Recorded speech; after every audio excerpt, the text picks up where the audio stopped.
இச்சாசக்தி, கிரியாசக்தி, ஞானாசக்தி. இது வள்ளி, தெய்வ யானை, முருகன் என்றெல்லாம் நாம் சொல்லினாலும் இச்சா கிரியா ஞானம் என்றால் என்ன என்றால், ஒரு இடத்திற்கு நாம் செல்ல வேண்டும் என நினைப்பது இச்சா, எப்படி செல்ல வேண்டும் என்று தீர்மானிப்பது கிரியா, செல்லக்கூடிய இடத்திலே நாம் செயல்பாட்டுகளை குறிப்பது ஞானாசக்தி. இதுதான் உண்மை. விரைய செலவுகள் நடக்குது, நிறைய எங்க போனாலும் காரிய தடை, கந்திருஷ்டியால் வினைகள் ஏற்படுகிறது என்பவர்கள் இந்த IVF இந்த மாதிரி பண்றவங்க இவங்கெல்லாம் பாத்தீங்கன்னா ரெட் கலர்ல ஜாக்கெட் பீட்டை போட்டு சுத்திடுங்க. ஜாக்கெட் பீட்டை கட்டக்கூடாது, முழு ஜாக்கெட்டை அப்படியே வச்சு நூல் சுத்தணும். இதுவரை இத்தனை வருடங்களாக நடக்காத தடைபட்டிருந்த காரியம் எல்லாம் உடைந்து, என கூட்டு வழிபாட்டுக்கு அவ்வளோ வலிமை என்று நான் சொல்லுவேன், அடிக்கடி சொல்லுவேன். கூட்டு வழிபாட்டுக்கு அவ்வளோ வலிமை. அதனாலதான் கூட்டு வழிபாடு நம் முன்னொரு காலத்தில் நடந்தது. அதுதான் உண்மையும் கூட.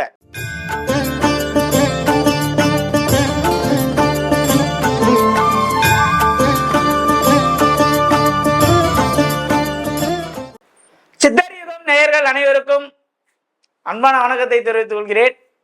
ரொம்ப ரொம்ப முக்கியமான பதிவு. வருடத்தில் ஒரு நாள் உலக நன்மைக்காக, உலக மக்கள் நன்மைக்காக செய்கின்ற இந்த சத்ரு சம்ஹார யாகம் இன்னும் சில நாட்களே இருக்கு. வருகின்ற ஏப்ரல் மாதம் 28ஆம் தேதி 28/4/2025 திங்கட்கிழமை இந்த சத்ரு சம்ஹார யாகம் என்பது மேடவாக்கத்தை அருகில் உள்ள பெரும்பாக்கம் என்ற ஒரு ஊர்ல, இந்திரா நகர் என்ற ஒரு பகுதியில, வெற்றிவேல் முருகன் ஆலயத்துல வெகு விமர்சையாக நடைபெற உள்ளது. பக்த கோடிகள் அனைவரும் கலந்து கொள்ள வேண்டும். உங்களுக்காக நடக்கின்ற ஒரு திருவிழா. அதாவது இந்த முருகப்பெருமான் இச்சாசக்தி, கிரியாசக்தி, ஞானாசக்தி. இது வள்ளி, தெய்வ யானை, முருகன் என்றெல்லாம் நாம் சொல்லினாலும் இச்சா கிரியா ஞானம் என்றால் என்ன என்றால், ஒரு இடத்திற்கு நாம் செல்ல வேண்டும் என நினைப்பது இச்சா, எப்படி செல்ல வேண்டும் என்று தீர்மானிப்பது கிரியா, செல்லக்கூடிய இடத்திலே நாம் செயல்பாட்டுகளை குறிப்பது ஞானாசக்தி. இதுதான் உண்மை.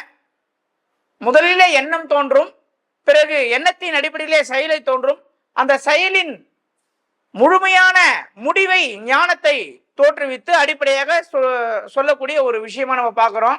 இந்த சத்ரு சம்ஹார யாகம் என்பது வெகு விமர்சையாக அனைவராலும், அதாவது வெளியூர், வெளிநாடு, வெளி மாநிலங்கள். என்னுடைய நண்பர் ஒருத்தர் மலேசியால பஹாங் அப்படின்னு ஒரு மாநிலம் இருக்கு. அதாவது பஹாங் அப்படின்னா மாறன் மரத்தாண்டவர் ரொம்ப ஃபேமஸ். இப்போ தமிழ்நாட்டில் எப்படி திருச்செந்தூர் ஃபேமஸோ அதே மாதிரி மலேசியால பஹாங்ல மாறன் மரத்தாண்டவர் முருகன் மிகப்பெரிய ஃபேமஸ். அந்த பஹாங் கோயிலுக்கு பக்கத்துல மெந்தகேப் அப்படின்ற ஒரு ஊர்ல இருந்து நான் இந்த திருவிழா கண்டிப்பா வருவேன், நான் டிக்கெட் போட்டேன், நான் அங்க காவடி எடுக்கணும்னு நினைக்கிறேன் அப்படின்னு சொல்லி ஒரு 2 நாளைக்கு முன்னாடி என்னுடைய போன்ல தொடர்பு கொண்டார். ஏன் இதை சொல்கிறேன் என்றால், அவ்வளோ ஒரு ஈர்ப்பு சக்தி உள்ள ஒரு திருவிழாவா இதை நம்ம பார்க்கிறோம். அனைவருமே தவறாமல் கலந்து கொள்ள வேண்டும். நிறைய ஊர், நிறைய நாடு, நிறைய மக்கள் கலந்து கொண்டு போன வருஷம் நிறைய பேர் பலன் பெற்றாங்க, பயன் பெற்றாங்க. என்ன நண்பர் ஒருத்தர் சொன்னார், 9 வருடங்களாக குழந்தை இல்லை, போன வருடம் போனாங்க, இந்த வருஷம் குழந்தை பிறந்திருக்குன்னு சொல்லி சொன்னாங்க. அந்த மாதிரி நிறைய பேருக்கு இங்க நிறைய மாற்றங்கள் நடந்திருக்கு, இன்னும் நடக்க போகுது. அதனால தவறாமல் இந்த சத்ரு சம்ஹார யாகத்தில் நீங்கள் அனைவரும் கலந்து கொள்ள வேண்டும். ஒரு நாற்காலியில ஒருத்தவங்க தான் உட்கார முடியும். அது ஒண்ணு இறைவனா இருக்கலாம், இல்ல சத்ருவா இருக்கலாம். சத்ரு வெளியே போயிட்டானா அந்த இடத்துல இறைவன் ஆட்கொண்டுருவார். அதான் உண்மை. அதனால சத்ரு என்ற குணத்தை முழுமையாக நாம் வெளியே அனுப்பி இறைவனை அங்கே அமர வைத்து, தடை தடங்கள் தாமதம், கந்திருஷ்டியால் ஏற்படக்கூடிய, செய்வினையால் ஏற்படக்கூடிய பாதிப்புகளிலிருந்து நாம் விலக வேண்டும் என்றால் இறைவன் அக்னியில தான் நம்ம கொடுக்கறதெல்லாம் வாங்கிப்பார். அதான் உண்மை. பஞ்சபூதத்துல நில, நீர், காற்று, நெருப்புல நம்ம பஞ்சபூத தன்மையில எப்படி வேணாலும் இறைவனை வணங்கினாலும் அக்னியிலே இறைவன் எழுந்தருள் செய்வது மிக மிக விசேஷமாக ஒண்ணா நம்ம காலங்காலமா பார்த்துட்டு வரோம். எதுவா இருந்தாலும் நம்ம நல்லதா இருந்தாலும் கெட்டதா இருந்தாலும் எல்லாத்தையுமே நம்ம அக்னியில தான் இறைவனை எழுந்தருள் செய்வது வழக்கம். அதுல எந்த விதமான மாற்றமும் இல்லை. அதனால 6 விதமான முருகப்பெருமானர்களையும் அங்கே எழுந்தருள் செய்து ஆவூர்திகளை கொடுத்து 6 விதமான சண்முகத்திற்கும் அங்கே பாத்தீங்கன்னா யாகம் நடக்கும். அந்த சத்ரு சம்ஹார யாகம் அவசியம் கலந்துக்கணும்.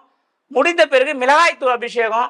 இந்த மிளகாய்த்தூள் அபிஷேகத்துல ஒரு விஷயம் முக்கியமாக நம்ம சொல்கிறோம். என்ன சொல்கிறோம் அப்படின்னா, கடை மிளகாத்தூள் தயவு செய்து வாங்காதீங்க. ஒன்று.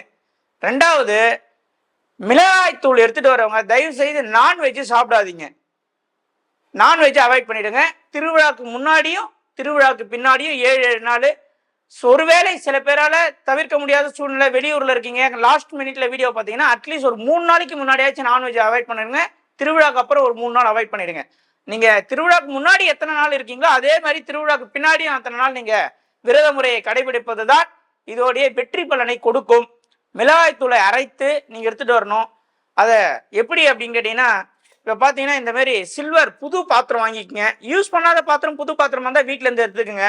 உங்கள் வீட்டில் திருமணம் ஆக வேண்டும், வீடு கட்ட வேண்டும், குழந்தை பிறக்க வேண்டும், காலேஜில் சீட்டு கிடைக்கணும் அப்படின்னு சுபகாரியங்கள் நடக்க வேண்டும் என்று நினைப்பவர்கள் இந்த மாதிரி டப்பாவை மேலே மூடி எடுத்துட்டு மிளகாத்தூளை இதில் போட்டு, இது பாருங்க, இது ஒரு 50 கிராம் பிடிக்கும், போதும். அனைவருடைய மிளகாய்த்தூளும் இறைவனுக்கு போய் சேர வேண்டும். இந்த அளவு இருந்தால் போதுமானது. மிளகாத்தூளை இதை போட்டு மேலே மஞ்சள் கலர் ஜாக்கெட் பிட்டை வச்சு ஒரு நூலை சுற்றிடுங்க.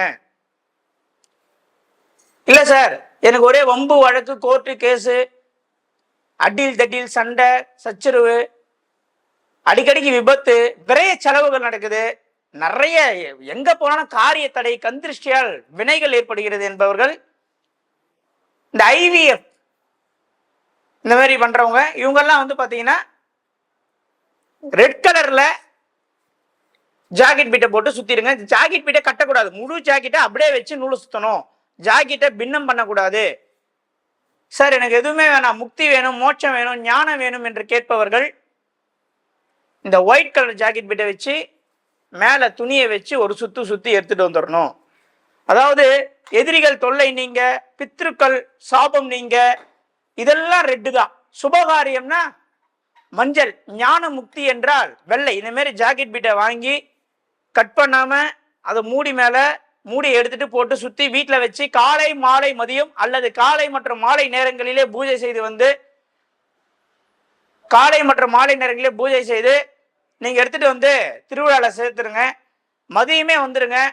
ஃபங்க்ஷன் வந்து 2 மணிக்கு யாகம் ஸ்டார்ட் ஆகும், 6 மணிக்கு பூர்ணாகதி ஆகும், 7 மணிக்கு மிளகாய்த்தூள் அபிஷேகம், 9 மணிக்கு அழகு தரித்தல், காவதி ஆட்டம், சுவாமி திருவிதி உலா, 10-11 மணிக்கு ஆகாய மாலை இடுதல், மகாபிரசாதம் வழங்கப்படும். போன வருஷம் வந்து நிறைய பேர் இதை மறுபடியும் 2வது வருஷமா இருக்கும். சில பேருக்கு இது முதல் வருடமாக கூட இருக்கும். அழகா நீங்க மேடாவாக்கம் வந்துட்டீங்கன்னா, மேடாவாக்கத்துல இருந்து சித்தாலப்பாக்கம் போற வழியில பெரும்பாக்கம்ன்ற ஒரு ஊரு, பஸ்ல ஆட்டோல வரவங்க இந்திரா நகர் பஸ் ஸ்டாண்டு அல்லது மணிக்கடை பஸ் ஸ்டாண்டு, ரெண்டுத்துல எதனா ஒன்று இறங்கிக்கலாம். இந்திரா நகர் பஸ் ஸ்டாண்டு இல்லைன்னா மணிக்கடை பஸ் ஸ்டாண்டு, இபி ஆபீஸ்ன்னு கேட்டு இறங்குங்க, இல்லைன்னா இந்திரா நகர் பஸ் ஸ்டாண்டுன்னு கேட்டு இறங்குங்க, இல்லைன்னா மணிக்கடை பஸ் ஸ்டாண்டுன்னு கேட்டு இறங்குங்க. 3த்துல நீங்க எதனா ஒன்று சூஸ் பண்ணிக்கிங்க. அங்க இறங்குனீங்கன்னா வாக்கபிள் டிஸ்டன்ஸ்ல கோயில் இருக்கு. தாம்பரத்துல இருந்து வரவங்க 105A என்ற பஸ், இல்லைன்னா தாம்பரத்துல கேளுங்க இந்த மாதிரி வந்து சித்தாலப்பாக்கம் போற பஸ் எதுன்னு கேட்டீங்கன்னா, அந்த சித்தாலப்பாக்கம் போற பஸ்ல மணிக்கடை பஸ் ஸ்டாண்டு, இந்திரா நகர் பஸ் ஸ்டாண்டுன்னு கேட்டு இறங்கிக்கிங்க. அங்கிருந்து வாக்கபிள் டிஸ்டன்ஸ் தான் கோயில். அனைவருமே அவசியம் இந்த திருவிழாவில் கலந்து கொண்டு மிகப்பெரிய அளவில் இறைவனுடைய அனுகிரகத்தை பெற்று மாபெரும் வெற்றி சாதனைகளை புரிய வேண்டும் என்று கேட்டுக்கொள்கிறோம். அதே மாதிரி இந்த திருவிழாவில் யாருன்னா வாலண்டியர் சர்வீஸ் செய்ய விருப்பப்படுறீங்க அப்படின்னா உடனடியாக பேர் கொடுங்க. எங்களுக்கு வாலண்டியர் சர்வீஸ் தேவை, ஒரு 100 பேர் நாங்கள் கேட்டிருக்கோம். அதனால இன்னும் ஒரு 20 பேர் 30 பேர் மட்டுமே எங்களுக்கு தேவை இருப்பதால் யாருன்னா விருப்பப்பட்டீங்கன்னா இந்த ஆலய திருப்பணி செய்ய, இந்த திருவிழாவில் திருப்பணி செய்ய யாருன்னா விருப்பப்பட்டீங்கன்னா, உங்கள் உழவார பணி செய்ய யாருன்னா விருப்பப்பட்டீங்கன்னா நீங்கள் பேரை கொடுங்க. நிச்சயமா இந்த திருவிழாவில் அனைவருக்கும் இதுவரை இத்தனை வருடங்களாக நடக்காத தடைபட்டிருந்த காரியம் எல்லாம் உடைந்து, என கூட்டு வழிபாட்டுக்கு அவ்வளோ வலிமை என்று நான் சொல்லுவேன், அடிக்கடிக்கு சொல்லுவேன், கூட்டு வழிபாட்டுக்கு அவ்வளோ வலிமை. அதனாலதான் கூட்டு வழிபாடு நம் முன்னொரு காலத்தில் நடந்தது. அதுதான் உண்மையும் கூட, அதுல எந்த விதமான மாற்று கருத்தும் இல்லை. அது மாதிரி இந்த வாட்டி அனைத்து வசதிகளும் எங்க குழு சார்பாக நாங்கள் ஏற்பாடு செஞ்சிருக்கோம். மக்கள் கொஞ்சம் ஒத்துழைக்க வேண்டும். நாங்கள் நிறைய பயோ டாய்லெட் போட்டிருக்கோம். அன்னதானம் போன வருஷம் கொஞ்சம் ஒரே இடத்துல கொடுத்து அந்த இடத்துல ஸ்பிளிட் பண்ணி கொடுக்குறோம், 4-5 இடத்துல ஸ்பிளிட் பண்ணி கொடுக்குறோம். அது மாதிரி நிறைய பேருக்கு பார்க்கறதுக்கு எல்இடி டிவி நிறைய பொருத்திருக்கோம். ஸோ அதனால மக்களுக்கு தேவையான அனைத்து வசதிகளுமே நாங்கள் அதிகப்படுத்தியிருக்கோம். மக்கள் கொஞ்சம் ஒத்துழைத்து இந்த திருவிழாவை சிறப்பித்து இறைவனின் அனுகிரகத்தை அனைவரும் பெற வேண்டும் என்று நான் கேட்டுக்கொள்கிறேன். மக்கள் அனைவருக்கும் ஒரு முக்கிய வேண்டுகோள், தயவு செய்து இது மிகப்பெரிய அளவில் திருவிழா, பல ஊர்ல இருந்து எல்லாரும் வர்றதுனால உங்களுடைய பொருட்கள் மற்றும் முக்கியமா நகையை அதிகமா அணிந்து வருவதை தவிர்க்கவும். அன்னைக்கு ஒரு நாள் மட்டும் கொஞ்சம், ஏன்னா நம்ம மிட் நைட்ல திருவிழா முடியும், நைட்டு 11 மணி 12 மணி ஆயிடும். ஸோ உங்களுடைய பாதுகாப்பு நலன் கருதி நான் சொல்றேன், அதிகமா நகைகளை அணிந்து வர வேண்டாம் என்பது என்னுடைய தாழ்மையான வேண்டுகோள். அப்படியே நீங்க அணிந்து வர விருப்பப்பட்டால் உங்க சேஃப்டியை நீங்க கொஞ்சம் பார்த்துக்குங்க. காவல்துறையோடைய அனைத்து கண்காணிப்புகளும் இருக்கும், இருந்தாலும் கூட அவரவருடைய தனிப்பட்ட பாதுகாப்பு என்பது கொஞ்சம் எச்சரிக்கை வேணும். அதனால நகைகளை கொஞ்சம் அணிந்து வருவதை தவிர்த்துக்கலாம் என்பதை நான் இந்த நேரத்தில் கூட்டுக்கிறேன். உங்களுடைய பேகு, உங்களுடைய பர்செல்லாம் கொஞ்சம் கூட்டம் நெரிசல் அதிகமாக இருக்கிறதுனால கொஞ்சம் பத்திரமா வச்சுங்க. அனைவருமே கையில் ஒரு வாட்டர் பாட்டில் வச்சுக்கோங்க தயவு செய்து. நாங்கள் தண்ணி டிஸ்ட்ரிபியூட் பண்ணுவோம், இதெல்லாம் வாட்டர் பாட்டில் ஒன்று வச்சுக்கோங்க. முக்கியமான ஒரு விஷயம், போன வருஷம் சொல்லியிருந்தேன், ஆண்கள் எல்லாம் வெள்ளை சட்டை பச்சை வேஷ்டி, பெண்கள் அனைவரும் மஞ்சள் கலர் சாரி, ரெட்டு கலக்கக்கூடாது, எந்த இடத்துலையுமே ரெட்டு சேரக்கூடாது, மஞ்சள் கலர் சாரி. ஆண்கள் எல்லாம் வெள்ளை கலர் சட்டை பச்சை கலர் வேஷ்டியில் வாங்க. இதுதான் நம் திருவிழாவுடைய ஒரு ஸ்டாண்டர்டான கலர், திருவிழாவுக்கு நம்ம கொடுக்கக்கூடிய கலர். அதனால தயவு செய்து அன்னைக்கு ஒரு நாள் மட்டும் பெண்கள் சுடிதார் அணிவதை தவிர்க்கவும். அனைவருமே சாரியில வாங்க, ஆண்கள் அனைவருமே வேஷ்டி சட்டையில வாங்க, திருவிழாவை சிறப்பிப்போம். நன்றி, வணக்கம்.